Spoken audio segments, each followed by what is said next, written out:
meeting with a Reason.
Okay, I'm calling to order our Planning Commission meeting. Thank you all for being here this evening, and we'll start with Brian Gibbons doing our invocation. Thanks.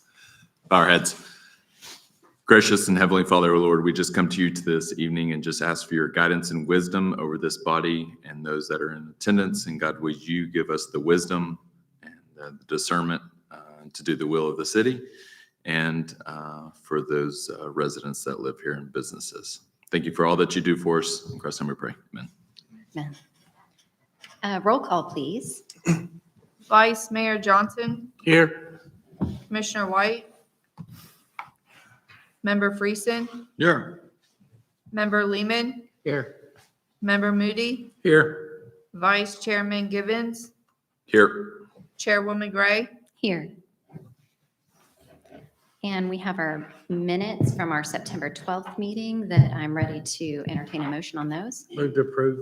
Okay, Second. okay. Roll call, please. Vice Mayor Johnson, Yay. Member Friesen, Yes. Member Lehman, Yes. Member Moody, Yes. Vice Chairman Givens, Yes. Chairwoman Gray. Yes.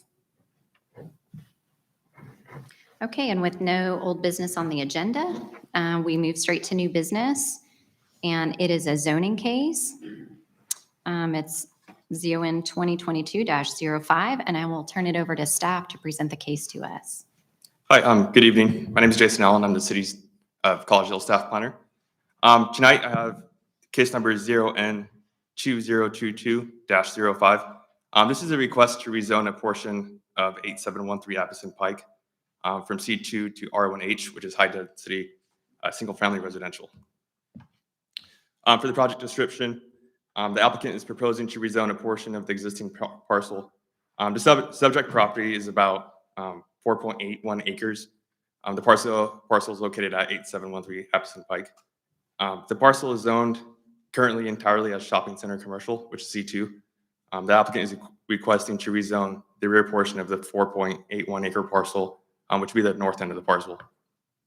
The request would allow approximately 2.74 acres of the 4.81 acres to be rezoned from shopping center commercial C2 to high density single family R-1-H.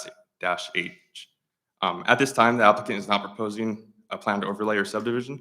The site plan provided by the applicant is to be used only as a guide of what the future development may be possible and or intended. Just kind of a little overview. The shopping center commercial currently, what's there on the parcel.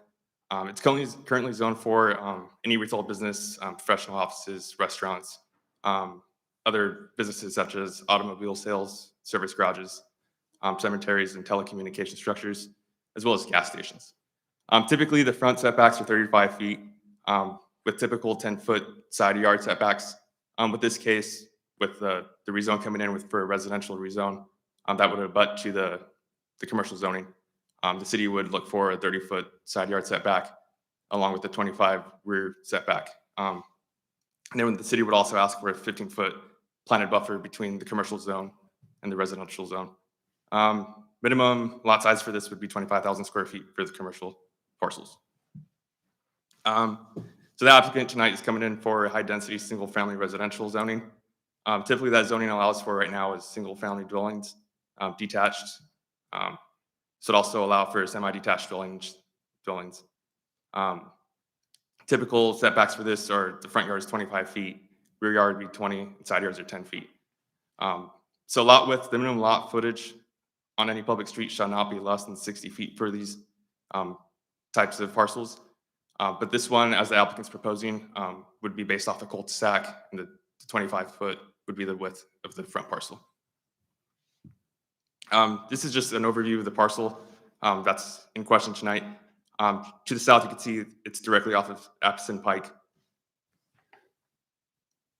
This is the speculative site plan that the applicant has proposed. Up here to the west, are commercial type buildings showing a cul-de-sac coming into residential lots to the rear. This would be the north end of the property that would be rezoned to residential. Currently, the applicant is showing around five lots. The residential lots to the north would abut to Hamilton County. That would be the end of Collegedale's jurisdiction. And currently, right now, there's some development of single-family detached dwellings within the Hamilton County jurisdiction.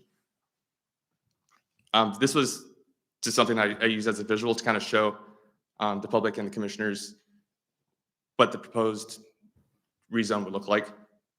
So we have R1H away from Appleton Pike and the C2 right on the frontage. This is another vicinity map.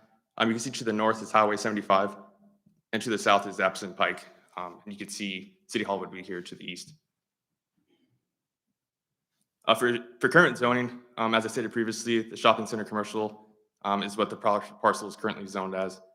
The project site proposed zone classification is high density residential and shopping center commercial.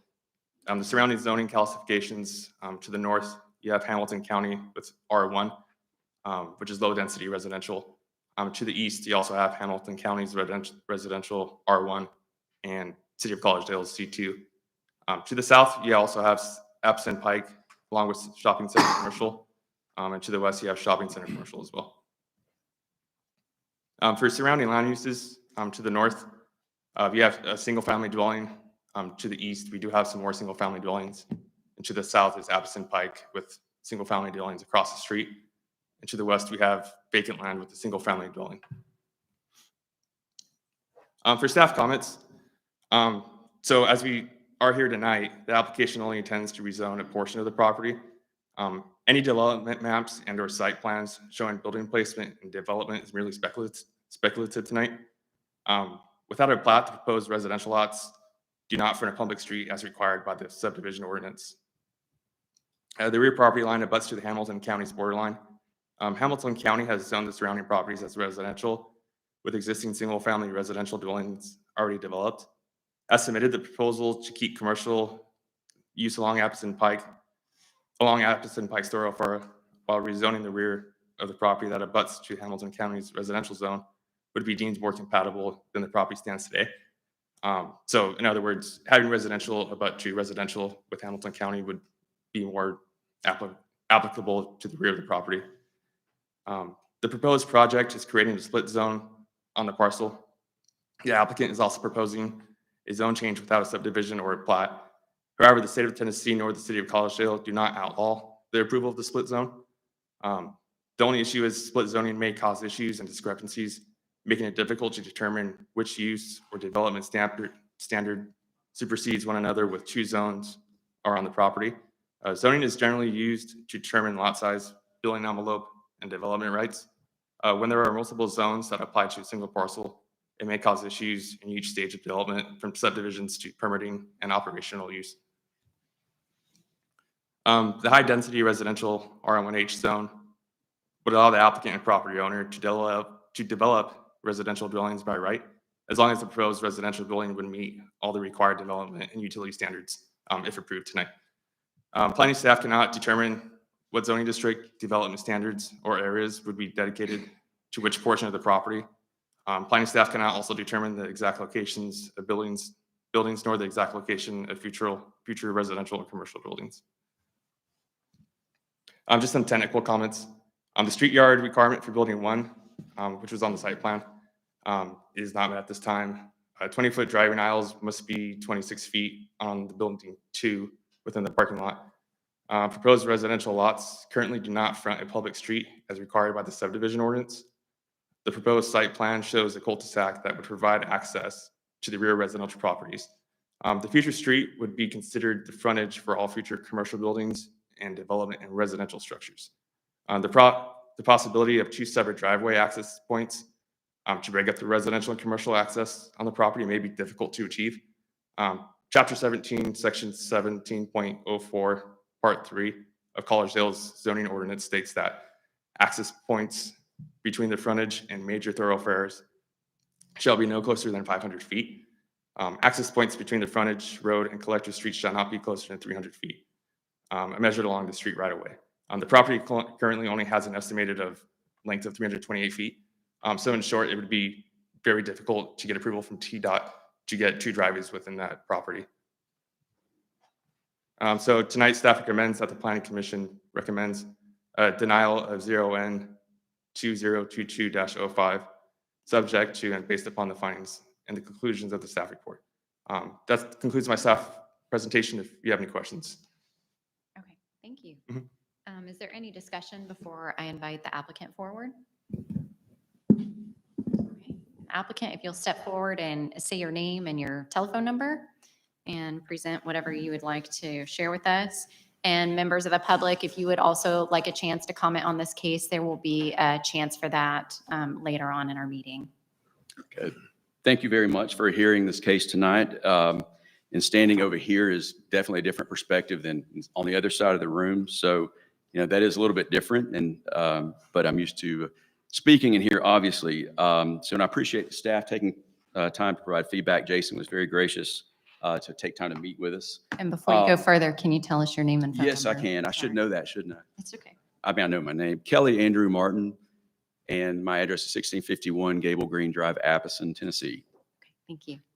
And, taking a closer look at the city's report, I actually realized that our position as the applicant is not that different from what the staff cites in the report itself. Because of this, of course, we're disappointed that this comes with a recommendation to deny, since we tend to agree on so many points here. So speaking of perspectives, I want to offer you a different perspective as well. Staff may have mentioned in the report, this property was zoned C2 by the city of Collegedale in 2012 when it was annexed, which was a substantial upzone at that time from the existing agricultural zone that existed before it was annexed into the city. So what you have here tonight is actually a voluntary downzone of this property. If you've noticed at Happison Pike, there are a lot of properties that the city did zone C2, but they haven't really developed in a commercial capacity. And that has been a subject of discussion. And so in today's evolving market, what does the highest and best use look like? And what we see this as is this down zone actually brings some level of compatibility, and as staff did mention, with the properties behind there. So this is really fine tuning the city's earlier zoning approach. So we agree with staff's comments addressing the value of the request to downzone, because staff says, as submitted, the proposal to keep commercial along Appleton Pike while rezoning the rear of the property that butts Hamilton County's residential zone would be deemed much more compatible than the property stands today. We absolutely agree with that. Another point of agreement, if you will, although staff doesn't cite spot zoning as a specific reason to deny this request, we do not believe this creates a spot zone. There's a number of reasons for that support my contention on that, and it's dates back to 1950s case law in Tennessee, and we can address that if we need to. But as far as the split zoning itself, one of the things that I think that I need to clarify here is that this site plan that is presented up here, that is not what our request is. The applicant does have C2 zoning on the entire property, which is does have vested rights for commercial uses that were listed up here. So we're talking about the rear portion of this. None of these lots are set. Nothing on here is set. It is not a speculative development down below. And in fact, that's really not what we're talking about. That's a by right, that's a site plan, site civil approval. So that is really not the subject of what we're talking about tonight. We're talking about the rear portion that is shown on this with having 5 different lots on here. But we also provided this to staff, and I want you to see a copy of this. This is essentially, this rear portion is what we're asking about. So, we're, thank you. And so this may add some clarity to the request and kind of get away from the discussion of building placement and footprints, because we're talking about actually the underlying zone, simply what is allowed on that piece of property, not how it actually manifests on that property. Once the zone is determined, we know how that is going to manifest on the property, how that is going to appear. So at this point, I want you to take a look at this and just, thank you, and kind of hope that adds some clarity. So we're talking about lot 3 on the diagram that you have, the site plan. That would be the residential portion, and that corresponds to what staff had outlined in the red up here. So with split zoning, we do agree with staff that split zoning is not prohibited by the Tennessee zoning statute or by Collegedale zoning ordinance. The city's approved occasional not spot zones, but split zones in the past.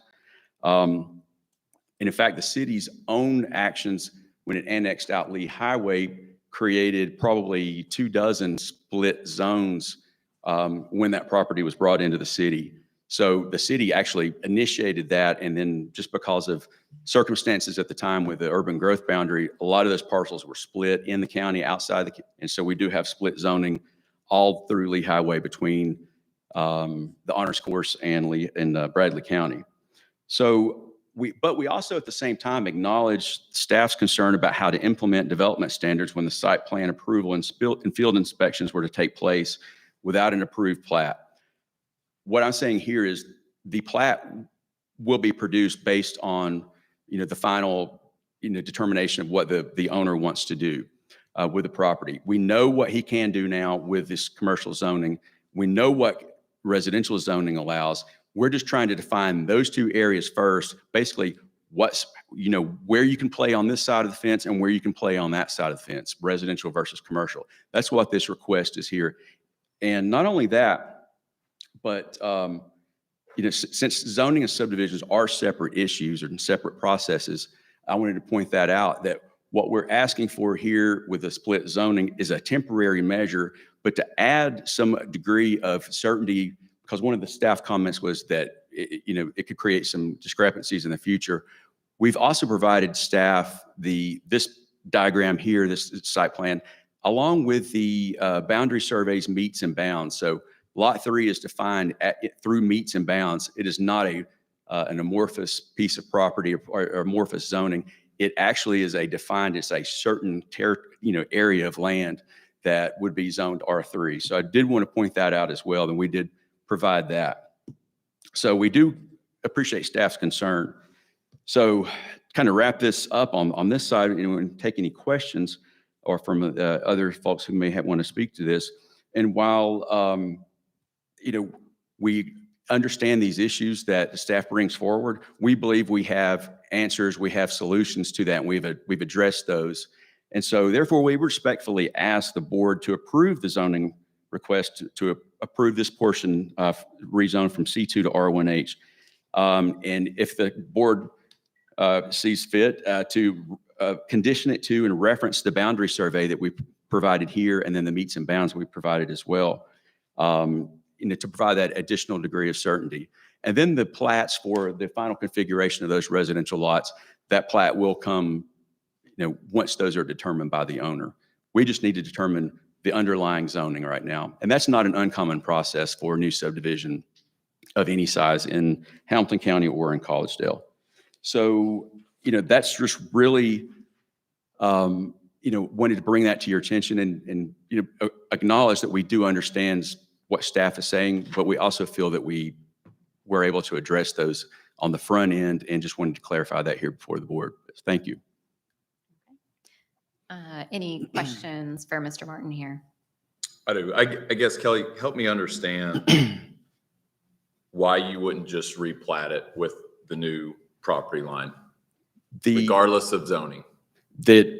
Well, number one, you don't necessarily have to. Obviously, I understand that's why we're here today, and that's one of the main concerns. Second is, and I can, if the owner wants to speak to that specifically, but right now, the configuration of the lower commercial portion has been in flux, and the upper portion is not decided at this point either. How many lots? Right now, the owner is looking at 5 lots, single family detached lots.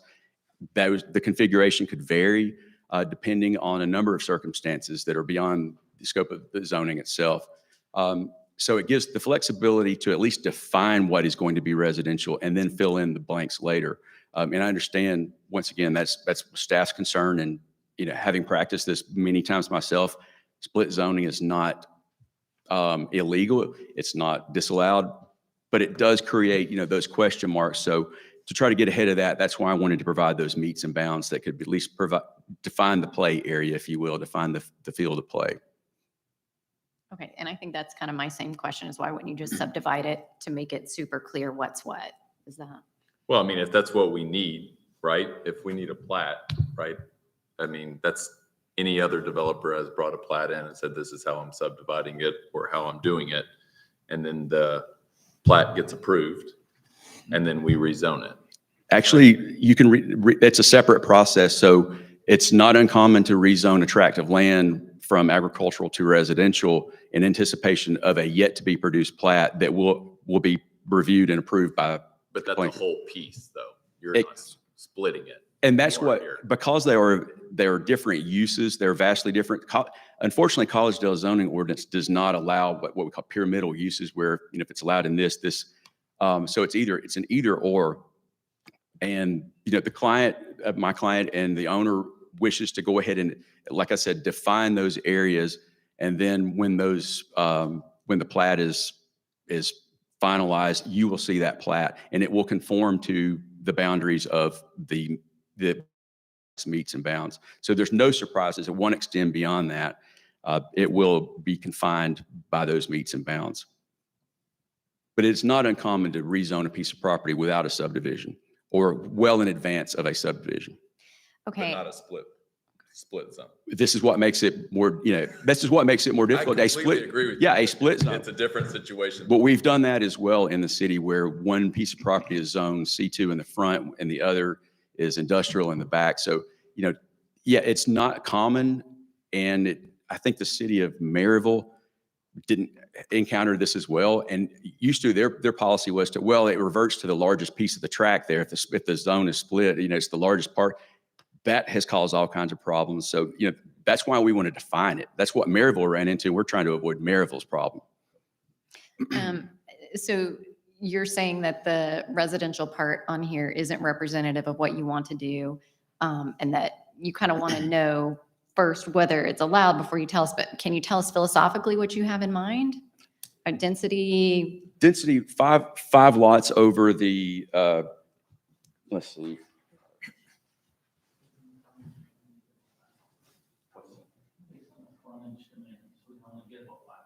Yeah, there's really no other way to get more than 5 lots because of the frontage dimensions, which are correct, and that's what this will have to adhere to. So 5 lots will be the total over the 2.4 acres. Mhm. So these lots are also much larger than the zone would allow. The zone will allow lots as small as 8,000 square feet, and what is being determined right now and being discussed are lots all the way up to 3/4 of an acre nearly. So they're substantially larger than the zone will allow them to get. So that is one thing, and it's bound by the cul-de-sac, and that's does have a bearing on it.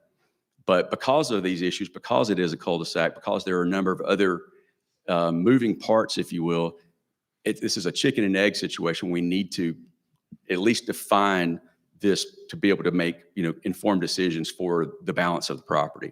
And that's why the split zone makes sense at this point. And it is a down zone. It is, if this were an up zone, I would understand a little more of if it were reverse, I could definitely, would have a lot more heartburn with it myself.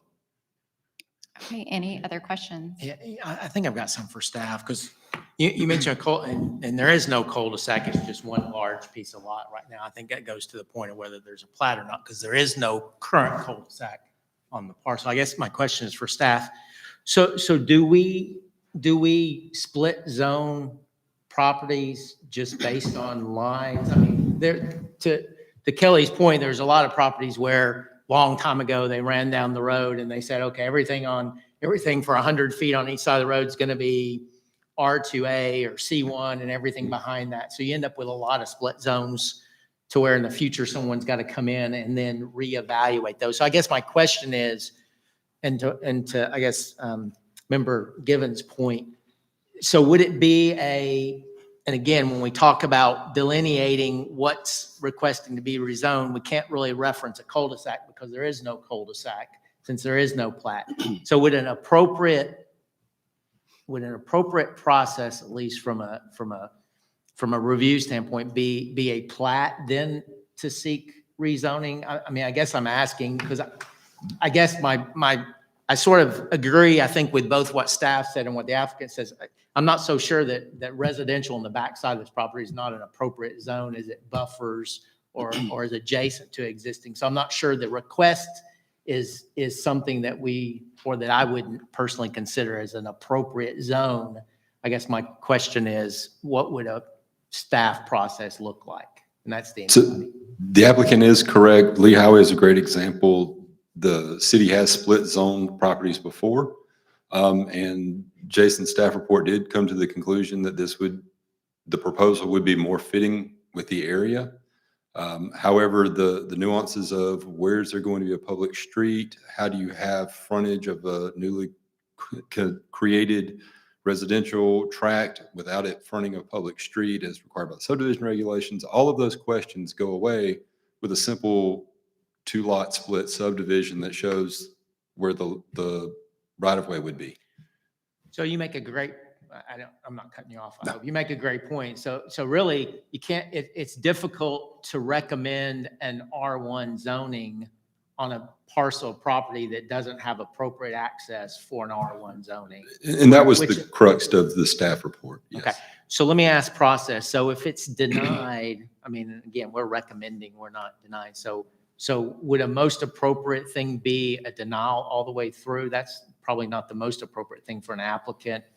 Probably at some point, if it's going to be a deny, So- withdrawal may make more sense. And I'm just trying to think out loud on process. And I would have My own to benefit. check, I don't remember off the top of my head, but I do believe there's a 1-year limit if it's denied all the way through the city commission for them to come back and reapply for the zoning. But I think the point that you made, and I just want to reiterate it for my own, is that to recommend an R1 zone without frontage is not something that staff would just normally recommend for a zoning case. Correct. Thank you. Okay, anybody else? Okay, thank you. Appreciate it. And now I'll open the mic for any members of the public who would like to come and speak. Just come up to the microphone, say your name and your telephone number, and we'd be happy to listen to your thoughts.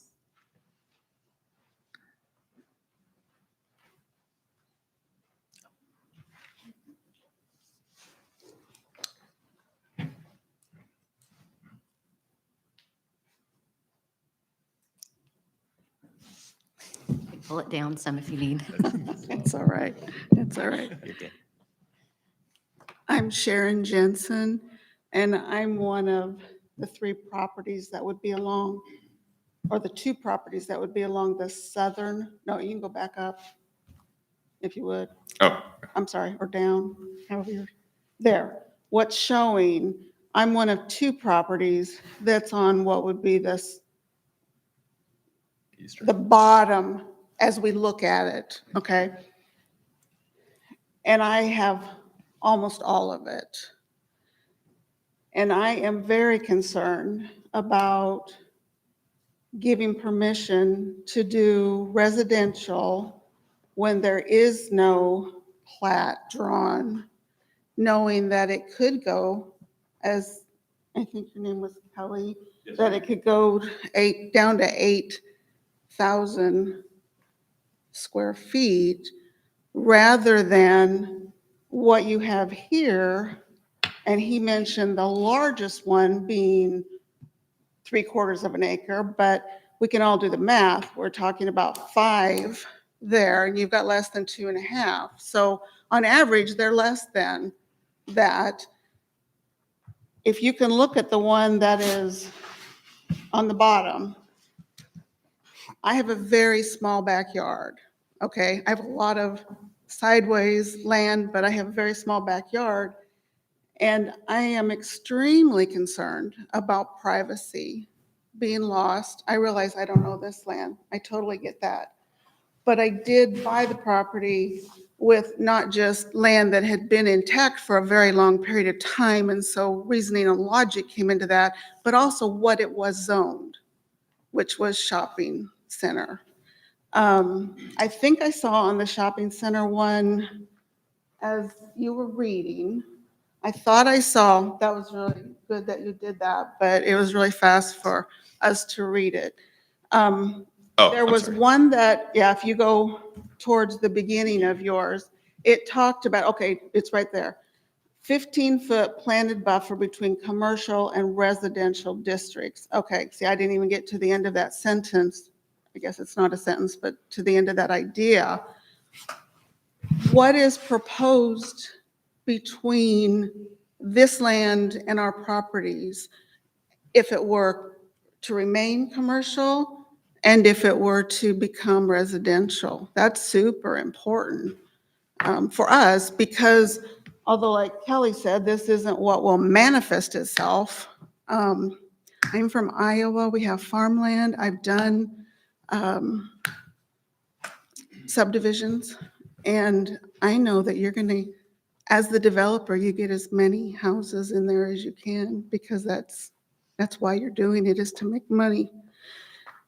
And I'm concerned about there even being more that would rob me of I think a logical expectation of not having my privacy both in view and sound gone 24/7 through intense residential properties there.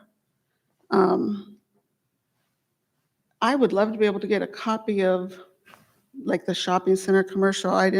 This is a lot of new information. We haven't been able to acquire all this Is this through our on- roundabout ways. That would be Is this great. on our website? Yeah, that's correct. This is Oh. straight from the zoning ordinance. Okay, we had someone that was sending us information, and so we thought we had received everything, so I'll go back and look. Is there any proposal for, or any assurance at all that, like, I mean, if you go back to that, the plat that's not a plat, okay? If you go back to that, look at the shallow depth of field of that bottom, and I get that it's not manifested yet, but it's not going to manifest any larger than it is. There's just no way else to do that. So the first piece of property, is that the Nelsons that live there? Yes, the And Nelsons. you're right next to them? I'm next, and I'm the one that has almost all of that. So it is of great concern to me because I want to, well, this is the house I get buried in, supposedly. So the idea of it changing so drastically is concerning to me. And the idea that we can't know more before zoning, that doesn't make any sense to me at all. That's, Iowa, Tennessee, whatever. It's still to give all the information that you can so that the recipients of the changes will have the most knowledge so that they can express their views in hopes of changing people's ideas to help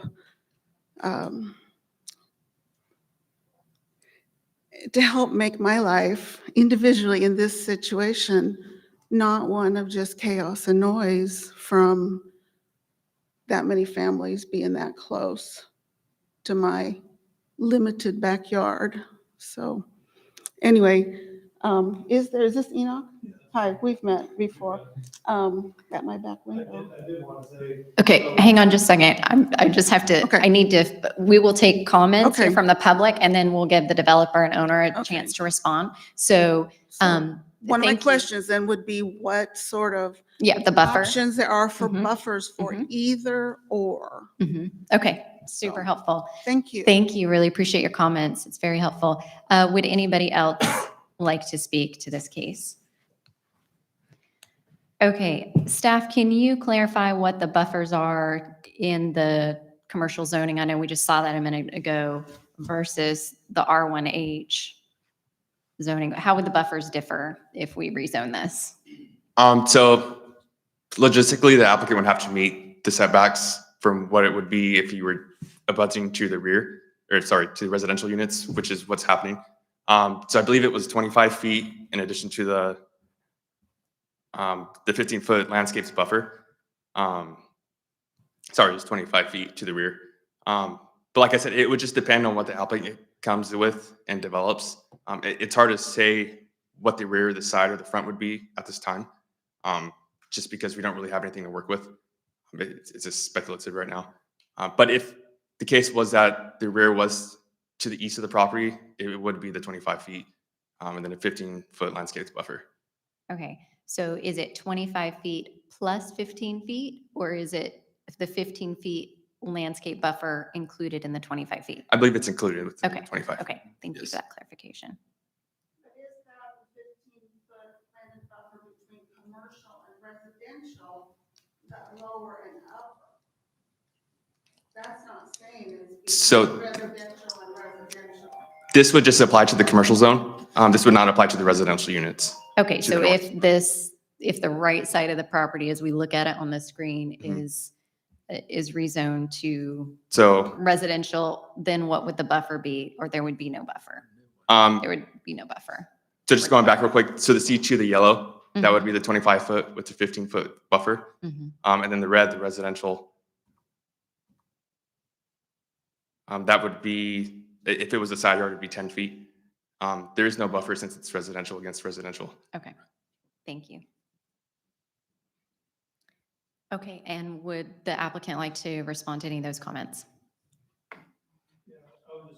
Can you come up to the microphone and say your name and phone number, please? The name and phone number, please, tonight. It's Enoch Hurd, and it's 423-667-2294. Okay, thank you. So initially, we had put a proposal into staff to have the 2 commercial buildings and a set of townhomes in the back.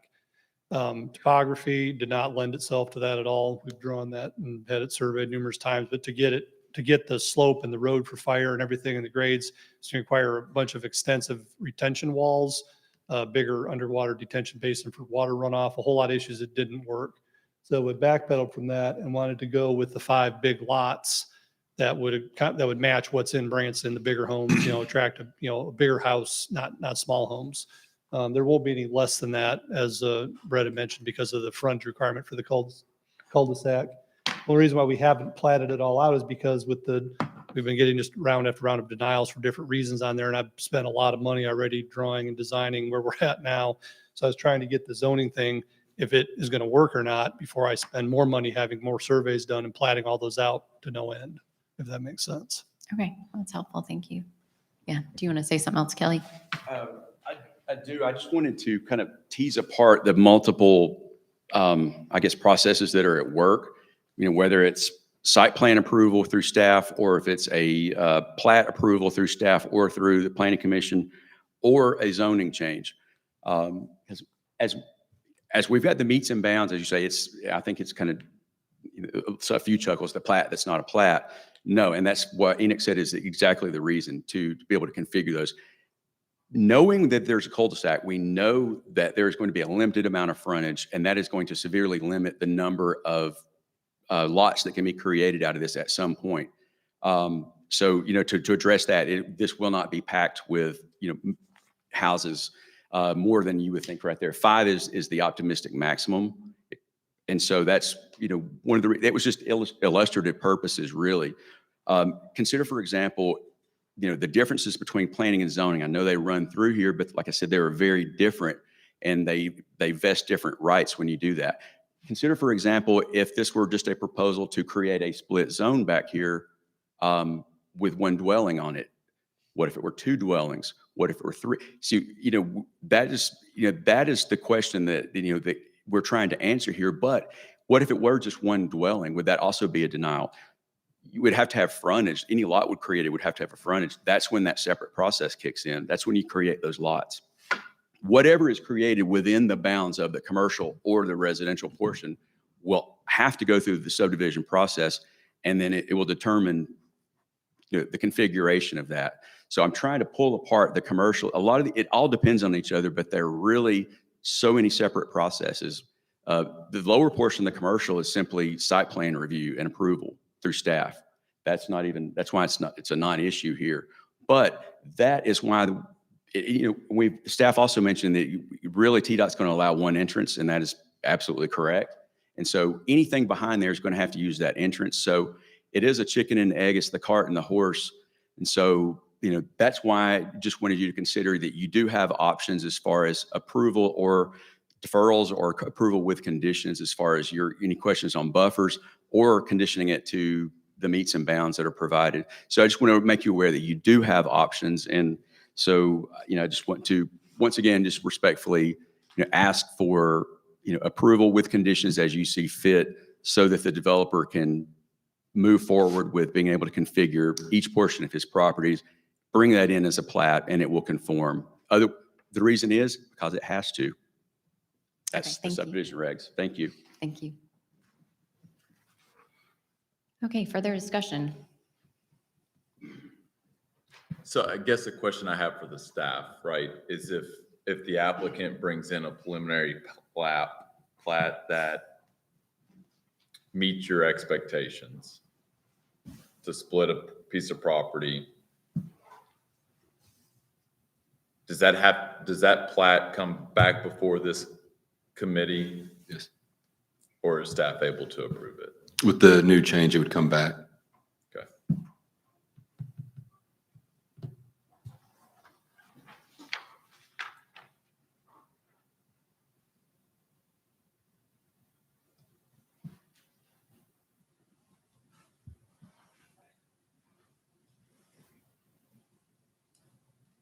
I think one of the big things to consider is the density. Like if this is rezoned without something set in stone, we have the density question up in the air that I would like. I think it would be, I'd like to see us to either, if we proceed with rezoning it, that we attach a density to it, to a condition of the rezoning, or that we want to see a plat before we do a rezoning or something. It's really hard to move forward when it's nebulous. I think that's the wall we're hitting here.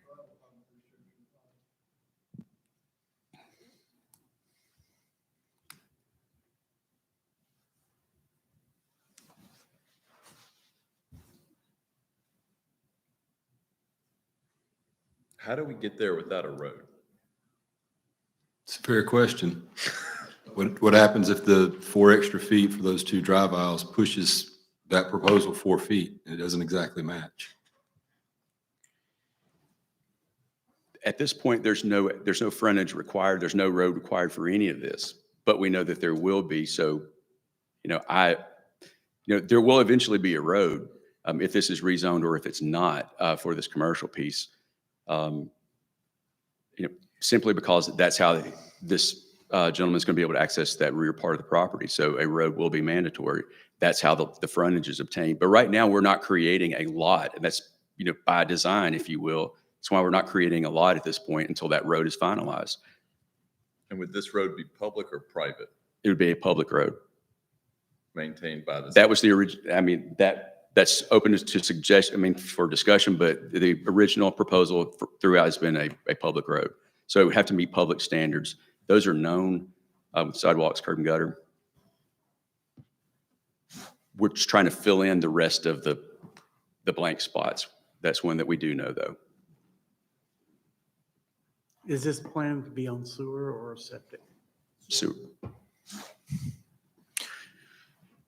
The only concern I have about, and I know we're not really talking about the commercial, but to have a dumpster that close to the property line. I know that when we did Integra Properties, there was a stipulation, some restrictions when they could pick that up. And so it doesn't bother the homeowners. And when we get to that point, maybe we need to discuss that. That's a by right usage at this point. 10 years ago, those conditions weren't included with the zoning change. And I do want to, the commercial portion of it, this site plan is not even the current site plan that's being considered. So once again, that's, the reason why the applicant, we've held off on until that is finalized for issues like that. Yeah, I mean, I can appreciate what you're saying, Kelly, right? Because what we've received, there's a single piece of property today, and it's zone C2, right? So they've done us a favor to try to help bridge the conversation, right? So I think I'm struggling with the fact that there's going to be, without a plat, that we're trying to rezone something on the backside of a current piece of property with no access, that will have access. I think we need to see a plat.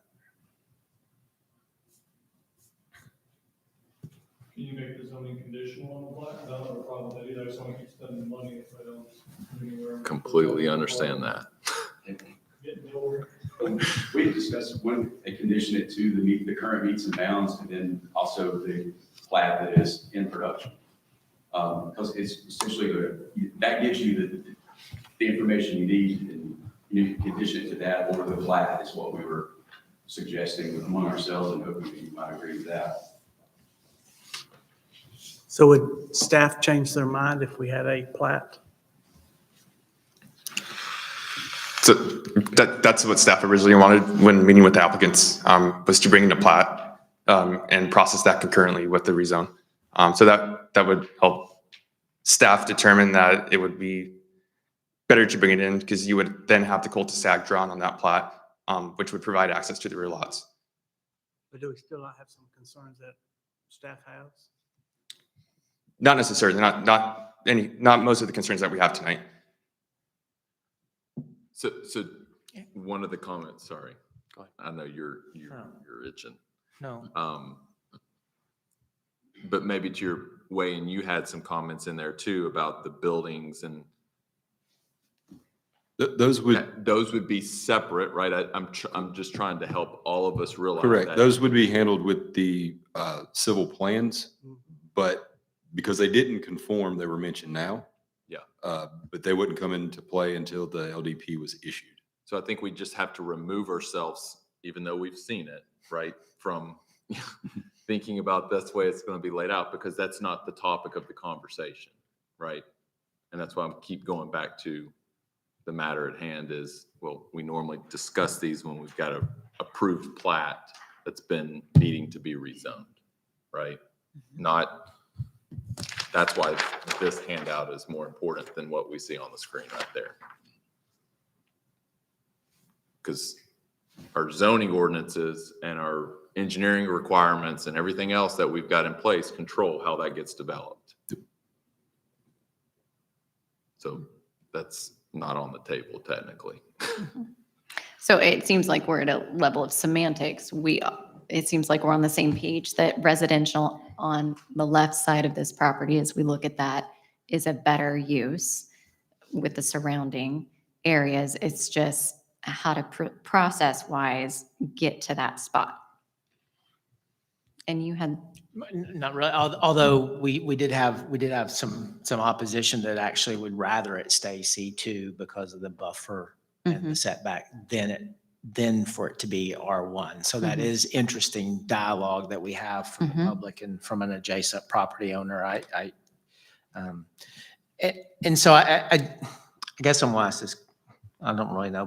Brian, Member Givens asked some really good and made some really good points. I'm just struggling with, and I think he probably is too, how a developer would do a large scale development where they had mixed use and they were requesting mixed use zones. So how would they, before they spend a bunch of money on platting and engineering, getting through a rezoning process that had different zones on, say, a large-scale site that had a mixed-use component? I guess it's the question. Mixed zoning. A mixed You would- use, mixed zoning. On a And large maybe that's a project, PUD, and Yeah. maybe, It'd if be that's a- phasing and that sort of thing. and I didn't mean to answer the question for you, but most of the time, when you do a lot of mixed use, mixed zone, you submit a PUD, and the reason why you submit a PUD is there's a lot more information required on a submittal for a PUD. So is that how you would do it in that situation if you had, say, a large scale lot that had a commercial component in the middle and residential surrounding? Would that be a PUD process? It would be a PCD, but yes, it'd be the PUD process. Okay. So let me ask the other question. So is it a preliminary plat that staff would be looking for to delineate where the zone was? And a preliminary plat submitted to staff to delineate the zone? Is that maybe what you asked for and what hasn't been produced yet? Yes. Not a full plat, because obviously the full plat would be after all the information. After construction. Okay.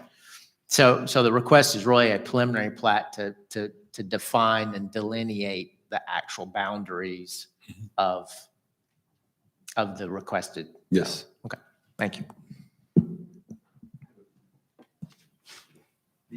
And I can understand that. It gives, that peace of mind once again, but a preliminary plat is not recorded. It vests certain rights with the owner of the property if the preliminary PUD is approved, but it is not a recorded document. You don't record preliminary plats. So, which is once again, kind of gets us all the way back to why we were because at this point, lot number 1, 2, or 3 could be developed first. That is, we don't know exactly what order that would take place. So that's why at this point in time, early in the development process, when we're just discussing the underlying zone, what can be done on that portion of the property, that's why, I just want to bring your attention again to the fact that this is not a preliminary plat, but it is a definitive document with a date numbered with an accompanying meets and bounds legal description for each of these.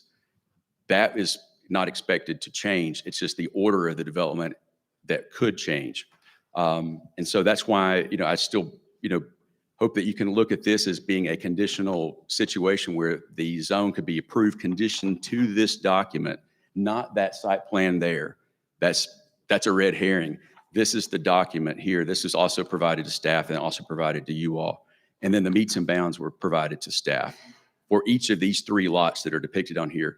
That provides the certainty awaiting the road, because the road may be shifted here at this point in the development, depending on which one of these goes first and the configuration of the building, because that's already in flux now and just now being finalized.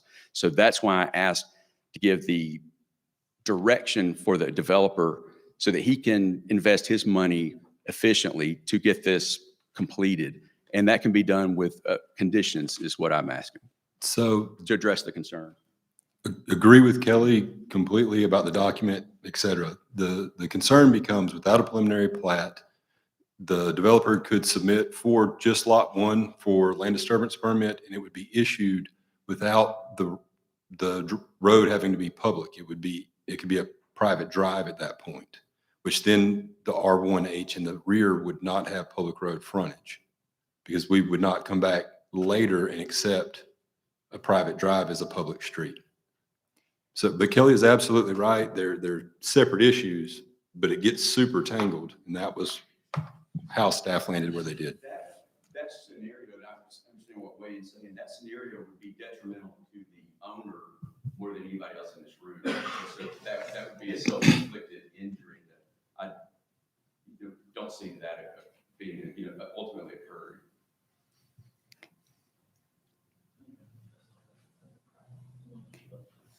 Well, it feels like we're hung up on a technicality and how we solve the technicality. If the developer's willing to go ahead, I hear like if we had a preliminary plat, I don't want to speak for other people on the commission, but I feel like we'd have a done deal.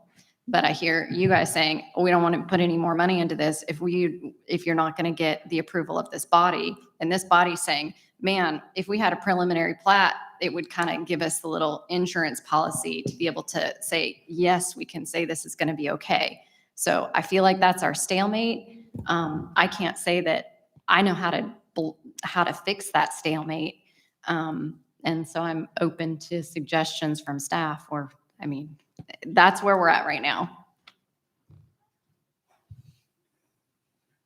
If I knew conditionally that the zoning would get redone, if we plat, we've already switched orientation, one building to meet 26 foot. There's several additions we're working through for the commercial part for right of ways and everything that's already been redone. We just haven't printed it out yet. But if I knew that, we meet the requirements for that and we stick to the 5 lots, it would be approved. We'll finish doing it all and it'll, as much as you guys want to see road up, you keep running into we just have that warm fuzzy, we're going to get approved or keep spending more money. Sure, and that's a hard spot to be in. And I'm brainstorming here. So if the applicant were to request a deferral for a month and we could see a preliminary plat at our next meeting, have we had enough conversation here to know that we could get to that meeting and get the results that we need? It's for you guys to be smooth sailing, for the city to be at a spot where we have enough clarity on what would happen. Anyway, okay. I think if staff got a plat that kind of showed, kind of like you said, like a small insurance policy, and they were able to, logistic wise, to get everything platted, meet the setbacks, I think that would be a lot more of a better solution for staff, and I'd feel more comfortable sending that in front of the planning commission and the public, just because I could answer questions if the public has questions or anything concerning that plat. Just because of, as it is now, being a planner, I work for the public. I don't have any answers for them. I'm bringing this today. What could that happen in the future? Okay. And I guess the other thing that we need to talk about briefly is we have the residential concern here about new residential going next to established residential. And we have a neighbor that's requested some buffer on that back lot. Would the developer be willing to add some buffer back there between the existing lot on that lower lot area? Does the house have to be set, the house is built in, have to be set away from the other property? Just the way that slopes off the house would be a closer to the cul-de-sac, if you got the number, drop from you and put it down in the bottom. Okay. But I guess what kind of buffer we Staff, could you maybe recommend a buffer that you think would be reasonable there? Yeah, so there is already wooded, so we could leave a wooded natural buffer, or landscaping if the applicant would want to put in landscaping. Okay, and But finish and it's not required in the zoning ordinance, so staff can't legally require them to put in something extra than what the zoning ordinance is calling for. So I wouldn't really have something to stop them from not putting in that buffer unless it was a condition. okay, the rezoning, okay. Okay, the neighbor, Mrs. Jensen. Originally, that whole area was wooded, but there is no longer any buffer of any sort. The trees were all taken down. Okay, so it's been cleared. Not all, I mean, but, you know, I mean, I'm serious. My back property line has no buffer to that property that Enoch owns. There's nothing left there. It's all taken down. Okay, thank you for that feedback.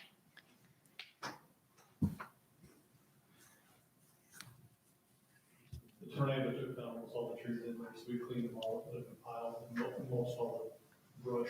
Okay.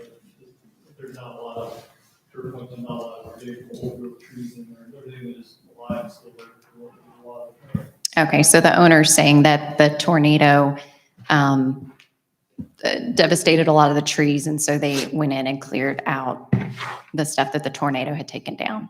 That's what his comment was. Okay, That would be met with, yes, he did that, but it was way more than that. There, way more than that. okay, thank you for also sharing your perspective. Appreciate that. Okay, so I can't make a motion. We need the developer to make a decision, or I need somebody on the planning commission to make a motion. If it's, kind of helps break the logjam. I mean, this is really the hallmark of this whole case over here, surprisingly complex. If the commission is willing, we defer until the next meeting to bring a preliminary plat. And also any buffers that can be, that have been discussed. And the other thing that I will add, and it's not necessarily, I don't know if it will tip the scales, terribly, but this is a request for R1H. This could be amended to approval for an R1L instead. That has a 15,000 square foot minimum lot size versus the 8,000 in this. It's still going to be determined by the cul-de-sac frontage, but that is something that the developer is willing to do as well, just for that additional degree of assurance of what will be here and the density of it. And the R1L is the closest match to the adjacent properties that the city of Collegedale has as far as zoning. So that also provides a little extra assurances once again. So that's something to consider for the commission, to possibly defer or approve subject to bringing those plans in. Thank you, Kelly.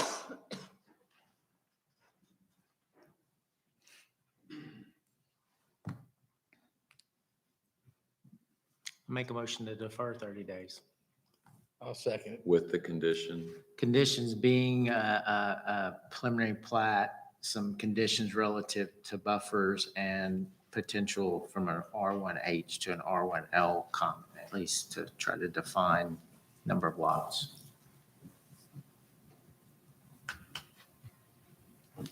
Still got a second?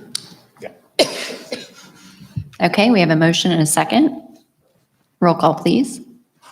Vice Mayor Johnson, Yay. Member Friesen, Yes. Member Lehman, Yes. Member Moody, Yes. Chairman Givens, Yes. Chairwoman Gray. Yes.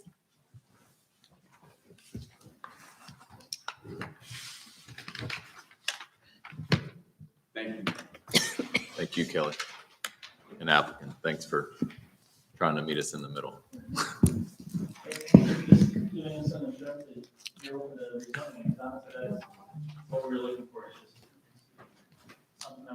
It's a needle with red.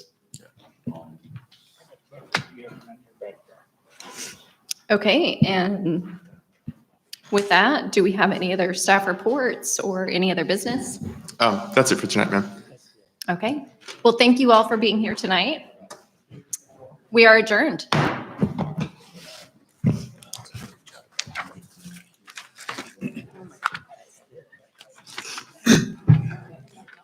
You gonna cry over it?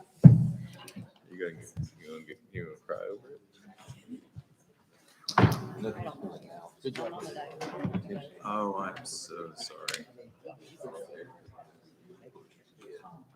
The only thing is the certified election results. Hey, well, you just deferred one of the hardest cases in the. You need anything from me? Have you seen more? You can just put that cord, I guess, leave it wrapped up over there. Enjoy.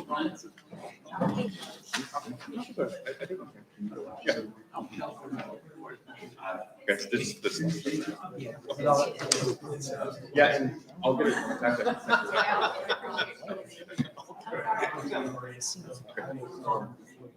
Are you on your honeymoon for that one? The third, do you even have one next month? Christmas? It's not been officially canceled. Okay. Are you on your honeymoon now? The 20th? Yeah, that's the day I'm flying back. Let me see what time we get back. I'd prefer to be in January, because I'm supposed to do that. Yeah, if need be, I can either push back a day or I'll just fly out. So I think it's like I have to fly out. I just didn't want to do it right now. Don't, yeah, I kind of want to have a big while it's going. going back to you.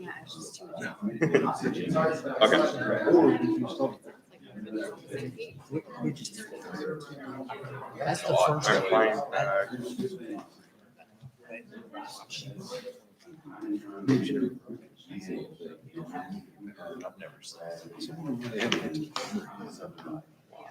Don't think that's you. It'd make it so much easier and it's Go all the way back. yeah, you can and then just do a big T. And it's fine. You can just off of that. You get six. It'd be easier. Have you looked at a hammerhead? Matt approved one? I mean, that's an option. I think they are. I mean, Matt's gonna be your pushback. It won't be us on a hammerhead. And it'd be a lot easier to do like 4 in the back and then 2 would be 6. But it would fit better. I agree.